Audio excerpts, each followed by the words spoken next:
It's Wednesday morning. You beat the morning traffic and come into work a bit early. You got your coffee, you're settling in, and you reach out for your phone to check your messages.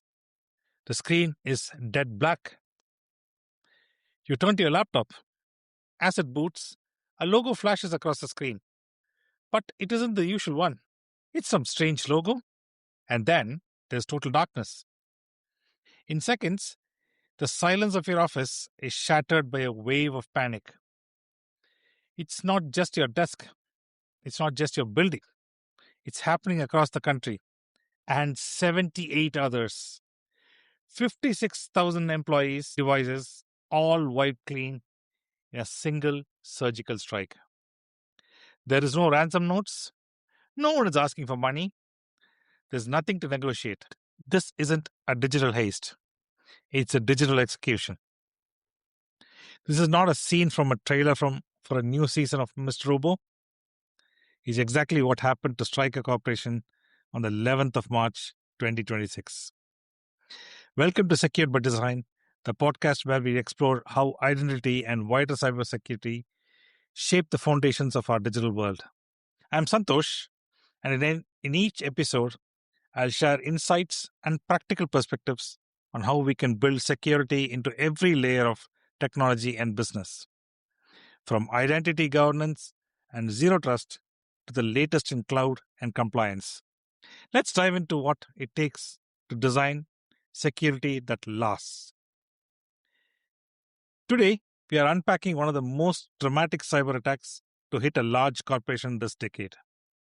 What happened, how it happened, and most importantly, what every organization, right from a small retailer or a consultancy to a large global manufacturer, can learn from it. Stick around, this one matters. Let's start with some context. Because if you are not in the healthcare industry, you might not immediately recognize the Stryker name. But there is a high chance that either you or someone close to you might have been touched by some products of theirs. Stryker Corporation is headquartered in Michigan. They are one of the world's largest medical technology companies with revenues around $25 billion. They make the kind of equipments that quite literally keeps people alive, like surgical robots, like the Mako system used in knee and hip replacements, ambulance cots, hospital beds, emergency care systems, and products for the operating theater. They supply hospitals in roughly 75 countries and hold over 14,000 patents globally. All that said, what's more interesting is that they also have significant contracts with US Department of Defense and Department of Veteran Affairs. Add to that, in 2019, they acquired an Israeli medical technology company called Orthospace. Why are we even talking about this information regarding the company? Well, that detail matters a lot to understanding why they were targeted. So, a critical healthcare infrastructure company with links to the US military and Israeli acquisition operating in nearly every corner of the globe, that is the organization that was hit by the cyber attack. So, let's walk through the timeline.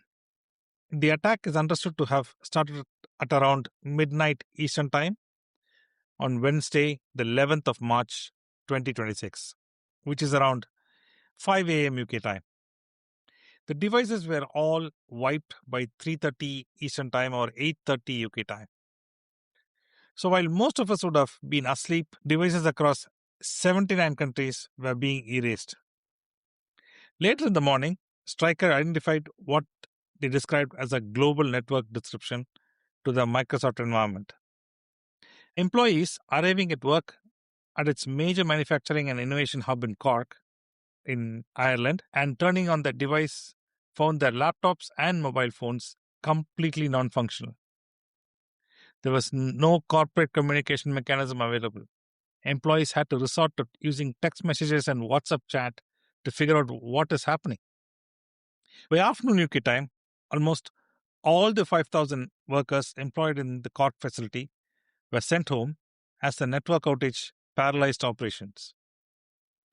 As per media, the hackers had remotely wiped devices running Microsoft across Stryker's global network. The instruction sent to employees was simple: disconnect from all networks immediately and do not turn company issued devices. Think about how much chaos that message would cause for a company of this size. Stryker filed a 8K disclosure with US Securities and Exchange Commission on the same day, as they are legally required to do for material cybersecurity incidents like this. In that filing and in public statements, the company said they believed the incident was contained, and critically, there was no indications of ransomware or traditional malware. This was not a ransomware attack. This was something more destructive and in some ways more alarming. On employee login screens, staff reported seeing a logo they didn't recognize. It was a symbol of a group called Handala. The same group took to social media and Telegram claiming full responsibility, boasting that they had wiped more than 200,000 servers, mobiles, and devices and other systems and forced Stryker to shut down offices across 79 countries. They also claimed to have stolen 50 terabytes of data, posing a significant future threat, exposing Stryker's employees and partners to phishing attacks, etc. Stryker's share price fell more than 9% immediately, wiping roughly $6 billion of market value at one point. Stryker's customer-facing systems, including their electronic ordering platform, remained unavailable for days. Order processing, manufacturing, and shipping operations were all disrupted. As a major supplier to surgeries worldwide, the ripple effect into the hospital supply chains were immediate and concerning. The hackers never attacked a single hospital, but the fear that they might was enough. Hospitals, trying to protect their own patients, started cutting their ties to Stryker's system just in case. The US Department of Health and Human Services began trying to assess potential impacts on patient care. US federal agency CISA, the Cybersecurity and Infrastructure Security Agency, launched a formal investigation and deployed technical assistance. Now, it's worth noting that Stryker's connected medical devices, things like their Mako surgical robot, LifePack defibrillators, connected beds, were all confirmed unaffected. This was because they operated on an entirely independent network and infrastructure. That is genuinely important and worth acknowledging as a design win. But the corporate and operational infrastructure, that was devastated. Let's talk about Handala, because understanding the attacker is essential to understanding the attack. On the surface, Handala presents themselves as a pro-Palestinian, anti-Israel activists. They have been active and increasingly blatant since the start of the US-Israel-Iran conflict. They frequently post about their operations on Telegram and X with a theatrical flair. But security researchers have been watching this group carefully. And the general consensus is that Handala is not simply a group of ideologically motivated hackers. They suspect it to be a front for Void Manticore, a threat actor directly associated with Iran's intelligence agency. Coming to the reason for why Stryker. The group's social media post cited retaliation for a missile strike on an elementary school in Iran, which allegedly killed at least 168 children. An incident under Pentagon investigation as we speak. Stryker's connection to an Israeli-acquired company, its U.S. defense and Veterans Affairs contracts, and its symbolic status as American critical healthcare infrastructure made it an ideal target for retaliatory operation. This represented the first public, concrete example of Iranian cyber retaliation in the course of this conflict. A lot of cybersecurity analysts feel that this is unlikely to be an isolated incident, and others will soon follow. Now, for those of you who want to understand the mechanics, I think understanding the how is essential to building good defenses. Let's talk about what researchers believe happened technically. As we mentioned earlier, this was a wiper attack, not ransomware. In a ransomware attack, the attacker encrypts your data and demands payment to restore it. In a wiper attack, the goal is pure destruction. Data is permanently deleted. There is no negotiation, no recovery key. The intent is maximum operational damage. The Stryker attack targeted devices managed by Microsoft Intune. Here's the critical detail. Microsoft Intune is a legitimate, widely used enterprise mobile device management platform. It's the tool companies use to push software updates, enforce security policies, and yes, remotely wipe devices if, say, an employee loses a phone or a laptop. The attackers didn't deploy some novel malware. The understanding so far is that they somehow gained access to Intune administrator or global administrator privileges and used the platform's own built-in remote wipe capability, turning it against Stryker at massive scale. This is what security researchers call a living off-the-land attack. The best way to think about it is this. Instead of trying to sneak a weapon past the guard at the castle gates, the attackers just walk right in and figure out how to use the swords that was already hanging on the wall. They use the company's own legitimate, trusted software, the very tool we all use every day to do our jobs, and weaponize them.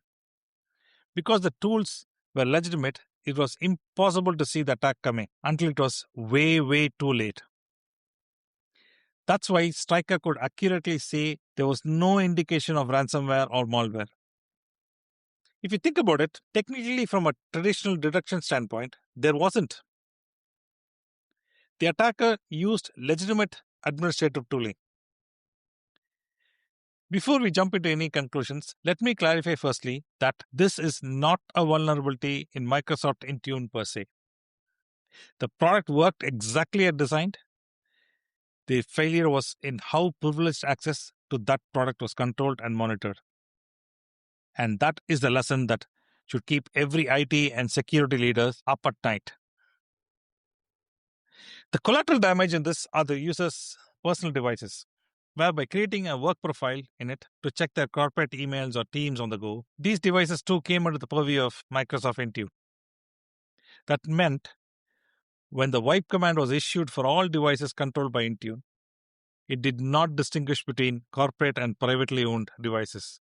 And hence, the personal devices were also fully wiped.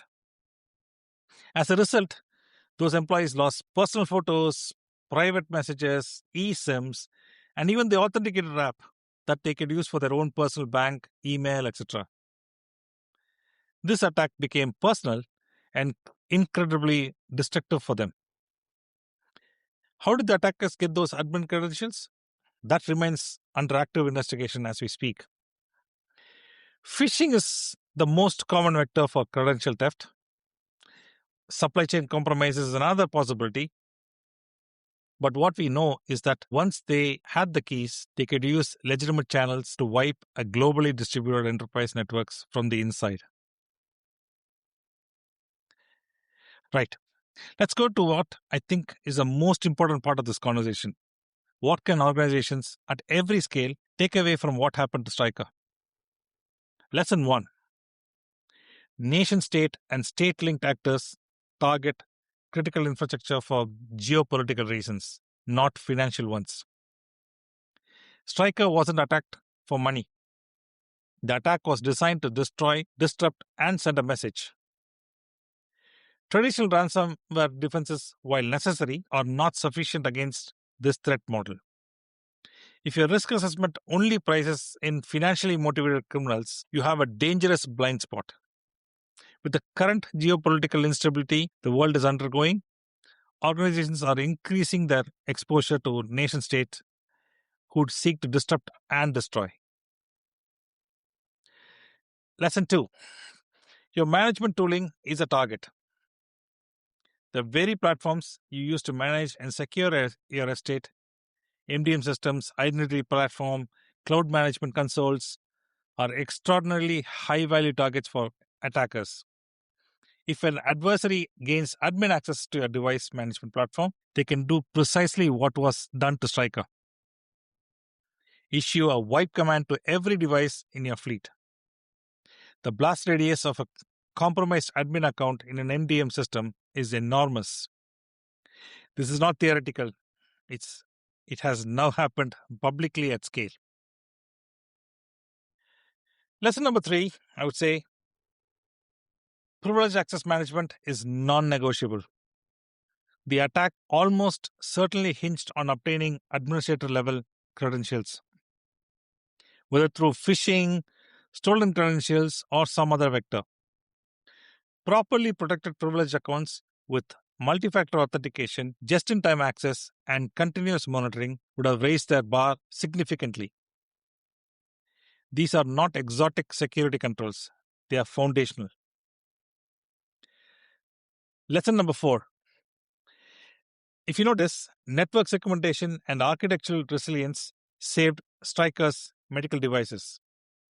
The only saving grace in this attack was the fact that Stryker's connected medical devices like LifePack systems, Mako robots, and connected beds operated independently and were unaffected. This is not luck. It reflects architectural decision to isolate critical operational technology from corporate IT networks. This is a genuine lesson. Design your architecture so that a corporate IT compromise cannot cascade into your operational systems. Applying the same logic, it would be a good practice to perform any critical admin operations from a dedicated device that could have additional scrutiny applied. Lesson number 5. Geopolitical context must be included in your threat model. In this case, Stryker's Israeli acquisition and US government contracts place them in a specific threat landscape. Every organization should ask, given our business relationships, our geography, our customers, and our political profile, who might want to target us and why? Threat intelligence isn't just for large enterprises. It shapes the decisions you make about what to protect and how. So, given everything we've just discussed, what should organizations actually do? Let me walk through the practical steps that security teams and leadership should be implementing or reviewing right now. Audit and restrict privilege access. Conduct an immediate audit of who holds global administrator and administrator right across your Microsoft environment, Intune, Entra ID, and your cloud management consoles. Apply least privilege principles. People should have only the access they need for as long as they need it. Implement just-in-time privilege access management so that admin rights are not persistently available, even to authorized administrators. Enforce phishing-resistant MFA everywhere if possible. If not, at least for privileged users. Not SMS-based codes. Those can be intercepted. Use hardware security keys or passkey-based authentication for all privileged accounts. Compromised credentials with MFA in place are dramatically harder to weaponize. Place defensive controls around your MDM platform. Your mobile device management system should be treated as a crown jewel. Add conditional access policies so that MDM admin functions can only be performed from specific trusted devices and locations.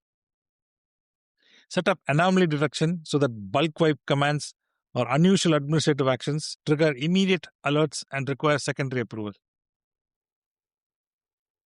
Implement dual control or 4 eyes principle for all critical processes. This will require another admin user to verify and approve protected actions. This can prevent from both compromised account-based attack like what we saw, as well as accidental misconfiguration. This also increases the accountability and auditability since there is clear documentation of who initiated the process and who approved it. Implement ITDR, Identity Threat Detection and Response. This is a relatively emerging category of security tooling, specifically designed to detect abuse of legitimate identity and access management platforms. Traditional endpoint detections won't catch an attacker using your own admin tools against you. ITDR tools look for anomalous administrative behavior, like a bulk wipe command, and flag it in real time. We will cover this in detail in a dedicated podcast episode in the near future. Invest in network segmentation and zero trust architecture. Critical operation systems. In Stryker's case, they're medical devices. In yours, it might be production systems, OT environments, or critical data stores. They should be architecturally isolated.